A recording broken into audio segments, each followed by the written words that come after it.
গোপালগঞ্জের কাশিয়ানীতে ঢাকা নৌবন্দর নাবিক সমবায় সমিতি ও বৃহত্তর যশোর ফরিদপুর নাবিক সমবায় সমিতির 2000 নাবিক মাস্টার ড্রাইভার নিয়ে ঈদ পুণ্যমিলনী অনুষ্ঠিত হয়েছে।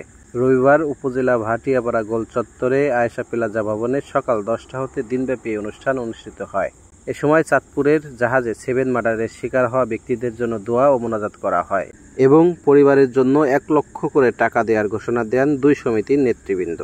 ঢাকা নৌবন্দর নাবিক বহুমুখী সমবায় সমিতির সভাপতি ফিরোজ আলম মাস্টার এবং বৃহত্তর যশোর ফরিদপুর নাবিক বহুমুখী সমবায় সমিতির সভাপতি SM বাবুলুর রহমান মাস্টারের সভাপতিত্বে প্রধান অতিথি বৃহত্তর যশোর ফরিদপুর নাবিক বহুমুখী সমবায় সমিতির সংগঠক আব্দুল সাত্তার মিয়া, নিহতদের পরিবার সহ সংগঠনের নেতাকর্মীরা উপস্থিত ছিলেন।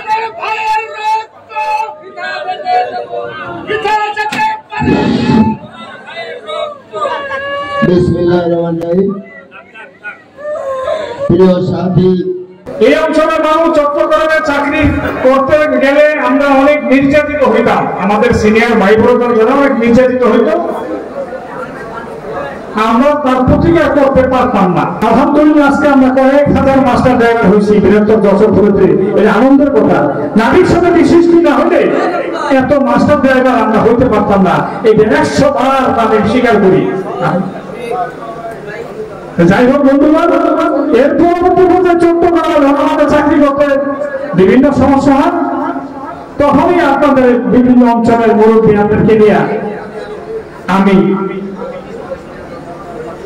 এই বৃহত্তর নাবিক যশোর ফরিদপুর নাবিক সমবায় সমিতি সৃষ্টি করি। এই প্রতিটা অঞ্চলের মুরব্বীদেরকে সাথে নিয়ে আলহামদুলিল্লাহ 2006 সালে আমাদের সবাই সামনের কাপড় 90 সাল থেকে এগুলো সামনে রাখছেন, এইটা সংগঠন হিসাবে আপনারা আমাকে রাখছেন। 2006 সালে যখন আমরা সমিতি করেছি, আমাদের মুরব্বীরা তখন জাহাজ নিয়ে গেলে ওই এলাকা থেকে মায়ের খেয়ে চলে আসতো। একটি বড় জাহাজ নিয়ে যখন যেত, যাওয়ার পরে ওই অঞ্চলের লোকজন বলতো, এত বড় জাহাজে চাকরি করতে পারো, এত বড় জাহাজে তোমরা চাকরি করতে পারো, গাঠি গুট্টা নিয়ে চলে যেত এবং অনেক মাইল খেয়েছে।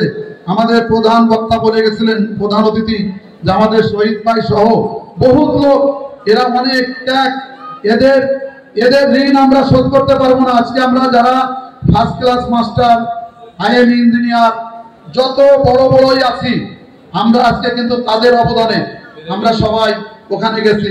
আল্লাহর রহমতে, উপরে আল্লাহর ইচ্ছায় আমরা যারা ওখানে চাকরি করি, আমরা আসলে কথা বলতে লজ্জা নাই, আমরা যদি লাঙ্গল চাষতাম ভামর সোজা হতো না। কিন্তু এখন আমরা আল্লাহর রহমতে, আল্লাহ আমাদেরকে সবাইকে ভালো রাখছে, ভালো চলতেছি, ভালো খাচ্ছি। কিন্তু এটা আমাদের আল্লাহর কাছে শুকরিয়া করতে হবে, অহংকার করা যাবে না। ভবিষ্যতে যদি এই মিলন মেলা আরো 4-5 গুণে বৃদ্ধি পেয়ে তাদের সাথে সকলে ঐক্যবদ্ধভাবে বৃহত্তর গড়ে তুলতে হবে।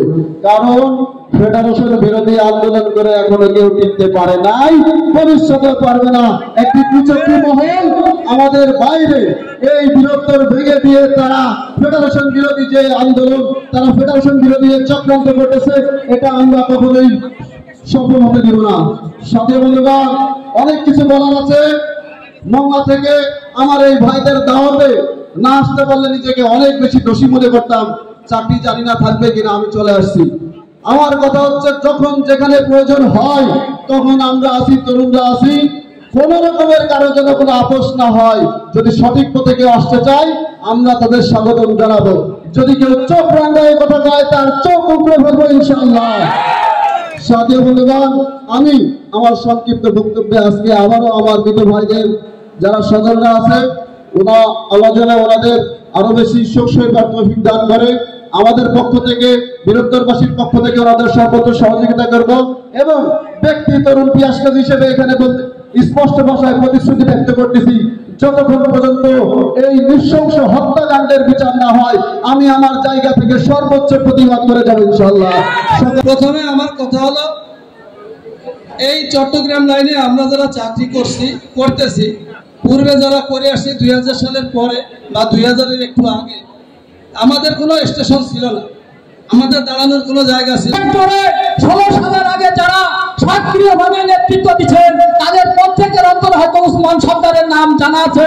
আমি উসমান সর্দার নিষ্ক্রিয়, আমি বৃহত্তর সাথে বলতে চাই, পুনর্মিলনের সাথে বলতে চাই, যদি কেউ টাকার দরিদ্র দেখায় আমি তাদের কাছে টাকা দিয়ে মোকাবেলা করতে চাই। এই হাউজের কাছে আমি জবাব দিয়ে যাচ্ছি, আমি এই হাউজের মোকাবেলা রেখে বলে যাচ্ছি, যদি কেউ টাকার দরদ দেখাতে চায় আমি তাদের টাকার মোকাবেলা করবো, সম্পূর্ণ টাকা দায়ভার আমি একা বহন করবো। আমরা যে কোনো প্রতিকূলতা পরিস্থিতির ভিতর দিয়ে আমরা যে কোনো পরিস্থিতি মোকাবেলা করতে সক্ষম হব ইনশাআল্লাহ আশা করি। আজকে তাই প্রিয় ভাইরা, আজকে আমাদের বিভিন্ন অঞ্চলে বিভিন্ন জায়গায় সমস্যা হয়। আমরা এই ডিপার্টমেন্টে চাকরি করি, হয়তো জাহাজ অ্যাক্সিডেন্টকালীন সমস্যা, দাবি দাবাকালীন সমস্যা, সাংগঠনিক সমস্যা, বিভিন্ন সমস্যার সম্মুখীন আমরা হই। বিভিন্ন বন্দরে যে আজকে যদি আমাদের ভিতরে এই সম্পৃক্তি সৌহার্দ্য, এই নেতৃত্ববোধ যদি থেকে থাকে, আমরা যদি ঐক্যবদ্ধ থেকে থাকতে পারি, তাহলে আমাদের সমস্যাগুলো আমরা যেখানে এই সমস্যায় পড়বো আমরা ইনশাআল্লাহ সমাধান করতে পারবো। আমরা অন্য বিষয়ের উপরে কোনো কথা বলবো না। আমাদের এই যে 7 জন নাবিক আল বাকেরা জাহাজের, আগে পরে অনেক নাবিক এরকম হয়েছে, কিন্তু এই নিঃসঙ্গভাবে এইভাবে একসাথে 7 জন এটা হয় নাই। হয়তো জাহাজ ডুবে মেরে গেছে, অ্যাক্সিডেন্টে গেছে বা ডাকাইতে কুমায় মেরেছে, কিন্তু এইভাবে হয় নাই।